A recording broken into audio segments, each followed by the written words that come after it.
welcome to another video. My name is Jays and I help people take back their innate power mentally, physically and spiritually. Now today is another paranormal story time, one that is very vulnerable for me to actually share, and to be honest I'm a bit nervous telling people this story, as it really did massively have a huge negative impact on my life. It was quite horrific, very traumatizing, and took me probably a good 10 years to actually get over it, to actually see the light and heal myself, ultimately take back my power. But basically I was born a medium. I have the gift to sort of channel, and this caused me a lot of problems because as a young child, obviously I was not in a good environment. I had these spiritual gifts, but I had no idea I had them. I had no idea how to protect myself. I had no idea how to use them. And I had no idea how to have a high vibration, and I was certainly not living in a high vibrational life at all. I was in a very dark place. I was in a very low vibrational environment, and I did not look after myself because I didn't know how. So for many years I was basically attacked by this entity that I called the monk. It was a very demonic being, very old, very ancient, and this being caused me a lot of terror, a lot of fear, a lot of suffering for many years. And I really didn't ultimately find out who it was exactly or what it was exactly. But basically this entity had been with me since birth, that I was later told by a Reiki healer by the name of Christian, who really did help me a lot at this time, to a degree. So this entity, who I called the monk, I suspected it was a he, would visit me and attack me multiple times, quite frequently throughout my teen years mainly. I think he did in my childhood, but I can't really remember that great. But I knew that this entity was real because also my mother and my sister saw it as well, especially my sister. So one night I was going to bed, and this was when we moved to a new house, so I had my own bedroom for the first time, because I shared a bedroom with my sister until I was about 12, 13. So ultimately we moved to a new house, which I didn't really like. It still had quite rank energy to it. Basically my original house, I was terrified as a child constantly, because when you are born as a clairvoyant, when you are born as a natural medium, you can feel the energy of spirits around you and even see them. And as a child, when your third eye is super clean and open, because it hasn't calcified yet, you see into the other dimensions and these other beings like easily. So I'd see a lot of things, a lot of orbs, a lot of like full-on shadow people, even alien beings, hags. I'd have things strangling me at night, like horrific sleep paralysis, night terrors, nightmares nearly every single night. You know, this was my reality of growing up, and it lasted well into my teen years, even into my early adult years when I was like age 20. But this particular entity, I was told it has been with me since I was born. Even my first word was Gup, which is actually the name of a demon from the Book of Solomon, which I didn't know until probably about a year ago.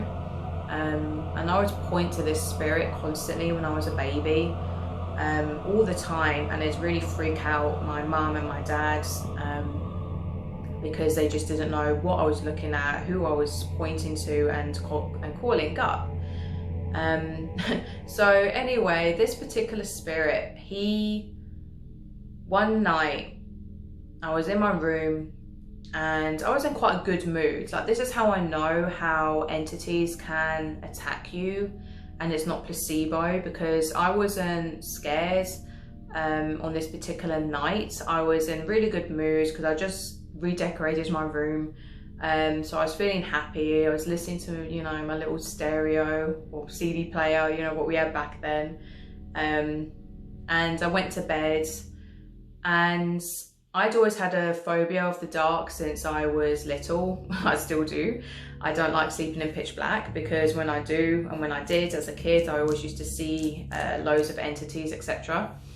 But at this age, I was getting over that fear, so I kind of had my door open, just ajar, with keep like the hall light on, and so I could have a little bit of light shining in my room, so it wasn't completely pitch black, as I was also claustrophobic.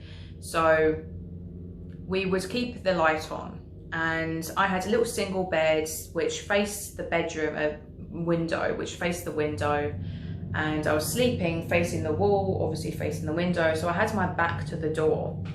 And this trauma still affects me today, as I never like sleeping on my left side, because I was sleeping on my left side of my body with my back facing a door, as I always feel like something is going to attack me after what happened this night. So I was in my room, my mum was next door. It was only a small 3-bedroom terrace house that we had, so it wasn't a big house. It was very like unprivate. So my mum was literally next door, then my sister was next to her, you know, in her separate bedroom as well. And all of a sudden, my door, it must have opened on its own, but then it slammed shut so loud, it shook the fucking house. It shook the house, and that slam was just so loud, because it was like an old wooden door as well. So it just slammed with so much force, because this spirit in particular was also like a poltergeist at this point. So obviously this woke me up, because I was like half asleep anyway, and then it just, you know, instantly woke up. I turned around and I was now on pitch black, with very little sort of moonlight coming through my bedroom door, through my bedroom window. And then as soon as I turned around, I saw this huge entity, but it was like a black mist. It was almost like a black shadow, but it was moving from one side of my bedroom to the other. My bedroom was quite small, like it wasn't big. But as it was moving closer to me, and it was like blacker than black, like I can't explain it. When you see a shadow person, like you can see them within darkness. It's very strange. Like their matter is different, way more dense and heavy, so it actually looks blacker than black. So it was moving forward towards me, and it was so loud. It was making the most bizarre sounds that I can never like replicate. It was almost like a rapping train sound. It almost sounded like a train track, like a train, but not, but more weird and messed up and like deep. Like I can't explain it, unfortunately, but it was very loud, this sound. Very tall. It was coming towards me, and I was just frozen in fear, until I had this gold pretty little like Indian looking scatter cushion on my bed, and it got so close to my bed, my nice little cushion, which I'd always put at my feet of my bed when I'd sleep, it got thrown. I saw it get like thrown across my bedroom, hitting my TV, and that was like my fight or flight kicked in mode, like my survival instinct kicked in, and then I just shot out my bed. I ran through it, and it felt so cold, almost like you run through like mist, like fog. And I had this wave of coldness. But the most terrifying part was I was now trying to open my door to get out, and my door was stuck. Like the handle wouldn't go down, and I was trying my best to like get out, and I was screaming and I was crying at this point. And my mum and sister, obviously from the bang, they'd woken up and they were trying to open the door from the other side, and I was screaming for them to help me, because behind me I could still hear it then coming back towards me from behind. So I knew it was going to attack me and it was going to do something. And then eventually the door opens, and then I was just like fell to the floor. I was crying, I was in shock, I was in a state. And I was about, I think 14 actually, yeah, when this happened. And obviously that night I then slept in her bedroom with candles lit on either side. She had a double bed, the master bedroom, so either side we had little tea light candles lit. And obviously I couldn't sleep at all that night because I was terrified. And then the next day obviously I had to go to school, and I was just like spent, I was so tired. And this traumatized me so much that I actually slept in my mother's bed with her for the next 6 months. I was terrified to go back into my bedroom and sleep on my own. And obviously she would go to bed later than me because she'd send me to bed a bit earlier for school. But when I would go to bed, I would have to have the TV on, and I'd be watching Graham Norton, I think it was, that stupid TV show. So I'd literally go to bed watching Graham Norton, which always came on at like 10 p.m. And I still would never be asleep until probably 11, 12, sometimes later at night. And then I'd frequently wake up at like 3 a.m. because that is the witching hour. That's when the veil is most thin. So that's when spirits and entities can, like, you know, do things to you most easily. They can, you know, merge into our dimension with like the least energy required from their part. Same with us as well. That's why if you try to astral project between around 3 a.m. it's way easier to do so at that time. But I don't recommend it. I was terrified, to say the least. And this entity haunted me for probably over 20 years, a good 20 years. And what was even more shocking is one night my sister woke up in the middle of the night after this event had happened. And she went to go to the toilet because she was feeling a bit sick. And she walked to the door of where me and my mum were sleeping in bed. And as she looked in, she saw this huge entity. She basically saw the entity herself. She saw him, which she said looked like a cloaked monk, like a cloaked man, so almost like a Grim Reaper, but like a cloaked man, but he was very tall, like his head touched the ceiling, and that's exactly what I saw. And he was just looking, just standing over me, looking, like watching me sleep. And instantly she got terrified, but it's like he couldn't fully go on to me because I had the little candle lit next to me. So light is always a very powerful way to protect yourself. If you have any fear or any like negative entities that bother you at night, light a little tea candle next to your bed and make sure it's in a secure holder, so obviously it doesn't burn anything. And that will definitely help. It massively helps to have a little bit of light next to you, like close by. And obviously she then had the courage to say, you know, get out, like leave her alone, sort of thing. And then he looked at her, and then he just kind of evaporated away.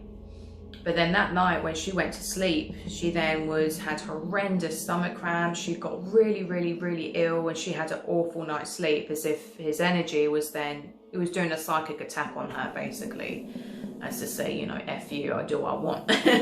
So to this day, I don't know why this entity follows me for so many years. It could have been something I'd done in a past life to conjure it, because it is said that a lot of witches who reincarnate in this present lifetime, if you reincarnate basically with a gift of being a medium, being a psychic, that means in your past life you actually mastered that already. But that can also be a bit cautious or dodgy, because it can mean that you might have been in a sort of negative cult. Because remember, Satanists, etc., you know, they learn how to do these things too. You know, these abilities can be good or bad, basically. Magic is neither black or white, it can be both. It depends on the person who's doing it, it depends on their hearts. So this entity doesn't leave me for many, many, many years. It got worse. Basically, when I got into my first relationship at the age of 15, I started drinking, I started going downhill frequency-wise. I was listening to really negative music. I was in a very dark place mentally. I started smoking. Obviously, I lost my virginity, and I was in a very toxic relationship with a man or a boy who had a porn addiction and made me feel extremely insecure. So he basically, you know, was the catalyst to making me have like no self-love, because he constantly lied to me, etc. So everything was really toxic, really dark. I was just a complete mess, to say the least. And I was just using escapism, and I just allowed that energy to be me. That was the worst thing I did, is I allowed that energy in. I wanted to just be, you know, a hard bitch who didn't give a fuck, basically. And that was me. For many years, I was suppressing my heart. I closed off my heart, and I was suppressing all this, you know, traumas, etc. I was basically shunning away my light and my power, because being that way never empowers you. You might think it is, but it's not. It is not empowering. You are then a puppet, and you can be used and abused by many dark things. So that's exactly what happened to me, and this entity would now and then full on try to possess me, and sometimes it would actually get in, and it was like something you would see in Paranormal Activity. Like, this was my life, this was my family's life for many years. We had such extreme paranormal things happening to us. And we came from a Catholic background. Like, my mum would go to church, like I was forced to go to church when I was a kid. And I prayed and prayed, and sometimes, you know, this is why I turned my back on the church, because I thought, well, I'm praying and nothing's helping me, nothing's changing. But I didn't know what I know now, that, you know, praying isn't always enough. You have to power yourself. You have to empower yourself by being like Christ. You have to be the light as well. And this is what they don't teach you in church on purpose. Many churches don't anyway. So you have to do the work, basically. That's the point. Otherwise, you won't be able to overpower dark entities. They will always have power over you if you are on their level. If you're playing in Satan's playground, you're gonna get burned, basically. And I'm not a Christian. I just know my shit, because I've lived this life within the paranormal and occultism for many, many, many years. So, and it worked. I knew how to actually take back my power to stop this entity ruining my life, because it nearly killed me. I would get horrifically possessed. I would gain super strength, to the point where my boyfriend and my father at one point couldn't even hold me down. I would be throwing them around. And my dad is big, like he's huge and strong. And my boyfriend back then, he was also very strong, and they would struggle to hold me down. My eyes would go into my head, my voice would change, I would talk in different languages, my eyes would go black sometimes, they would go pure yellow. And you know, my mum, luckily, she knew what to do to a degree. She would have this special holy water that my nan made from Portugal, which we call it ouzo water, because it was in a Portuguese water bottle with a label called ouzo, and it stunk. Basically, it had so much garlic in it. I can't remember the ingredients exactly, but I'll try and find out for anyone who wants to know. But it was blessed water, I think from a church, with garlic in it, certain herbs. Basically, dark entities hated this water, because whenever my mum was like flick this water on me and put it on me, it would like get really angry and hate it, and eventually like go out my body, because it couldn't stand the smell. So I guess that old folklore tale of garlic keeps the vampires away is true to a degree. I'd also have a rosary, which unfortunately I broke during one possession, which was really sad, because I really loved this rosary. It was made of jade and green, and it was beautiful. And I had it for many years. My grandmother gave it to me, but one time it got really bad, and I just threw it off my neck. I ripped it off my neck. My mum, obviously, as soon as I'd show any signs of like going under, because I'd always go into a trance state, when you know someone's about to get possessed, like they'll literally just like completely gain like dissociation, but almost as if they're like drugged. Because that's basically another energy pushing or sharing. Basically, they're sharing your body. So with possession, it's like another spirit is sharing your body, and that's why the person who owns the body, when you're getting possessed, you can kind of like, it feels like a dream. So you kind of remember snippets, or you can see certain things, but you're not in the driver's seat. It's like something else is now taking the driver's seat and you're in the back seat.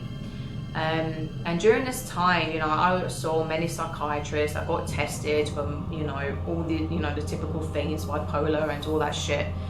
And all the psychiatrists were baffled because they said, no, I don't think you have, you know, you don't have bipolar. You definitely don't have anything wrong with your brain. Like, you're normal. Like, there's nothing wrong with you, basically.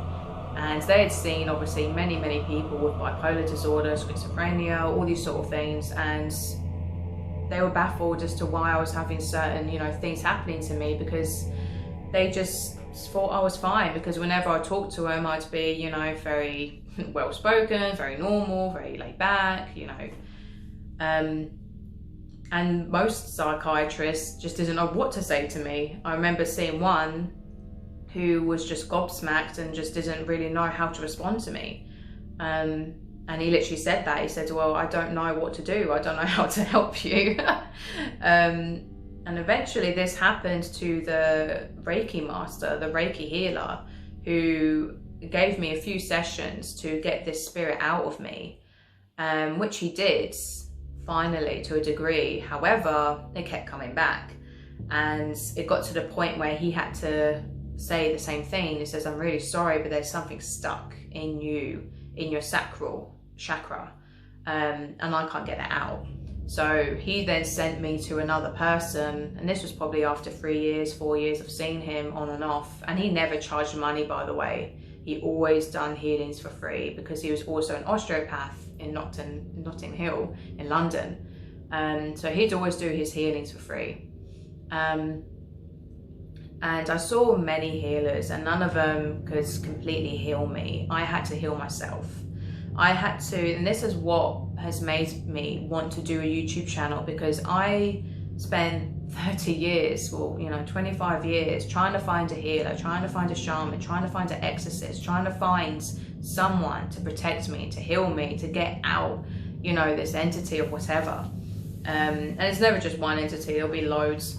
So, but it took me to a path, to the spiritual path, and I learned the truth. I learned that you have to raise your frequency, because you can't kill demons. Their energy, and energy doesn't die, it's immortal.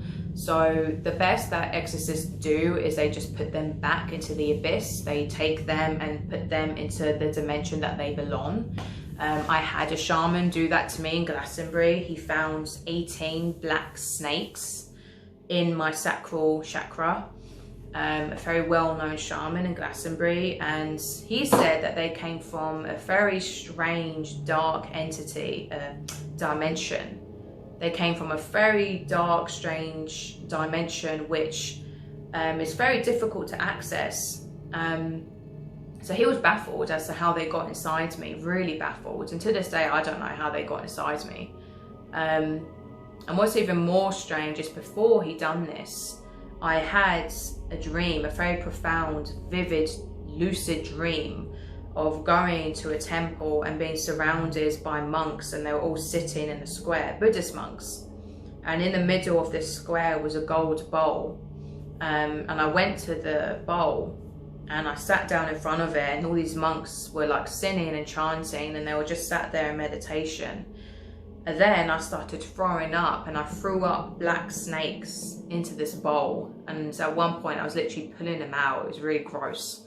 But for ages I was throwing up these horrific black snakes. But then years later I got attacked by an entity when I was in Bali. Funny enough, when I was trying to run away from this other entity, which is a whole other story. yeah, that's insane, but I'll have to do a whole other video on that. But basically I had to leave my home to escape from this other entity that was really vicious and trying to like cause great harm to me. So I ended up in Bali, and one night she found me, and I had this, again, very vivid dream of getting attacked by her. But basically she came in the form of like a black mist, big black smoke. And I wasn't able to protect myself because it was like a dream hack. It was a very normal dream, and then it got like hacked at the ends, and she just like pushed herself into it. And basically she forced herself inside my mouth. Kind of like what happens to that kid in Stranger Things when the big spirit goes inside him. That's what happened to me in this like very vivid astral dream. But what was it really interesting, because as this was happening, I then woke up screaming. Sam actually saw an entity sitting on my chest that night. He saw this black shadow person sitting on my chest, as if they were like wanting to like, you know, hack into my dream, because they can do that. They can basically, I call them the dream hackers, and I'll do a video in detail on this in the future. And this is what they do, because, you know, you're more vulnerable when you're sleeping, basically, so they can get to you, good things and bad, and even dead relatives, etc. So after that, it's like I got rid of something, but then something was put back in, unfortunately. And I went to do loads of, you know, cleansings, and I went to a temple, and just nothing seemed to like work. And since that day, my health deteriorated massively. I just went downhill, like awful acne, awful gut conditions. You know, I developed something called SIBO, which then made me anemic, which then was stopping me from absorbing nutrients. You know, I lost all my strength. My health went to shit basically when I was like so strong and so healthy beforehand. But I'm feeling a lot better now. You know, it's taken me 2 years to heal from that. A long time. I'm still not 100% there, but I'm way more healthy than I was before. But it's taken time. But anyway, this guy in Glastonbury, the shaman, then found obviously these black snakes that were there and got rid of them. And I think that did help hugely. But what's even more strange is even Christian knew, the first Reiki guy that I saw, he knew something was stuck in my sacral. And I knew the shaman was genuine, because when I saw him, he kept looking at my sacral, which is literally your womb, like below your belly button. And he said, there's something wrong with your sacral, there's something stuck there. And I hadn't even told him that. Like, I was just like, whoa, this guy's legit. So he knew, he could see it. And then obviously he found that, and it was even a shock to him. But if anyone knows about the black snakes, like the black entity snakes, like let me know in the comments below, as I would like to learn like where they come from. I know it's a very distant, dark dimension, but I'm not really sure what they are. But yeah, Christian helped me with the monk, with that spirit. But it was only me raising my frequency. That's what stopped me getting possessed constantly. That's what made me take my power back. That's what made me find love. That's what made me heal. Because the whole time I was under this sort of, you know, spell, this kind of puppeting of this demonic being. I was in horrific relationships for 10 years straight. I had a 5-year relationship with someone who really messed me up, and then I had another 5-year relationship literally a few months later with a full-on narcissist who was physically abusive to me, and it was way more abusive than the first relationship. So for 10 years I was literally tortured, basically, and it nearly killed me. I was extremely depressed, suicidal, and yeah, it was hell. But once the first thing that actually broke the spell, that actually gave me some power back, was opening my heart to animals, was going vegan. And it can sound like, oh, you know, bullshit, but it really, really wasn't. Like, trust me, I can't express how life-changing that was, because once I opened my heart and I stopped eating meat, that instantly raised my frequency. So then, you know, if you can imagine it like a demon, this is you with the demon, okay? So you're on their vibration, and then if you do something like that and raises you up, it takes a lot more energy for them to, like, you know, affect you, because you're now here and they're below here. But if you do things, you know, drugs, porn, alcohol, lying, cheating, oh, you're on their vibration and they can, like, you know, affect you way more. So you need to, like, do things that raise your vibration, so then they can't, you know, do much to you. It takes way more energy. What I've noticed with other entities is they'll then attack you, but way less frequently. And that's what happened to me until it completely stopped. So I would get like a bad attack by this, you know, old hag, the black witch, I would call her, as she looked like literally the woman in black. And she was powerful, but I've made peace with her now. And she would try and attack me multiple times, and it happened. And again, even my ex saw her. She even attacked him. So this is how I knew I wasn't crazy, because other people were getting attacked by the entities that were attacking me. Because in a way, they're kind of contagious. And this is perfectly portrayed in the movie, what's it called? The Exorcism of Emily Rose, when that lawyer gets involved in the case of trying to, you know, protect the priests. The entity, the demon, starts attacking her, even though she's completely skeptical and, you know, never even believed in anything paranormal. She starts experiencing it. And the same can be said in this world. That's how it works. If you become a threat, if you are a light, or, you know, if, you know, demons attack two people.